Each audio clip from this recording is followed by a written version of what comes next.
Cooking Show. I'm Shannon, your host, and I have Molly here with me today from English 111 class. So good to be here. Alright, well, before we get started, how did you first struggle with writing? Well, when I was little, I used to read Magic Tree House books before I go to bed with my mom. However, when I started elementary school in first grade, I was put in the lowest reading group because my writing wasn't as good and my sentences never made sense. So I struggled all throughout elementary school, and then when I entered middle school, I was put in a contact reading group, which was an extra class I had to take, and basically that did not help me at all because all it consisted of is reading and reading and reading. So then I failed my first paper getting a C on it, so therefore my problem just kept getting progressively worse.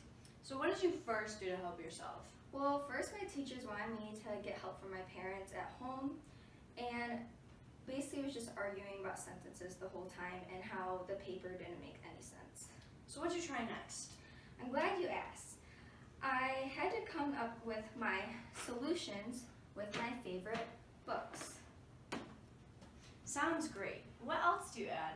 Well, my favorite books at the time was Harry Potter, so then I listened and followed along with the books using audiobooks, and then after I got the attention span to be able to read all the books, and then I started in the summer reading short stories my freshman year. That's interesting how you faced your challenge. Here, let's mix up your hard work. Alright, sounds good.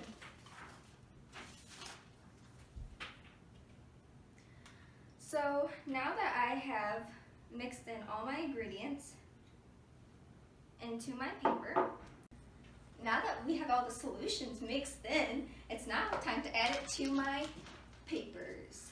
And we'll have the finished product after the break. Hi, and welcome back to the Digital Narrative Cooking Show. And here we have our finished product. Yep, and this is all the solutions it took me to do better in English class. Wow, that's awesome.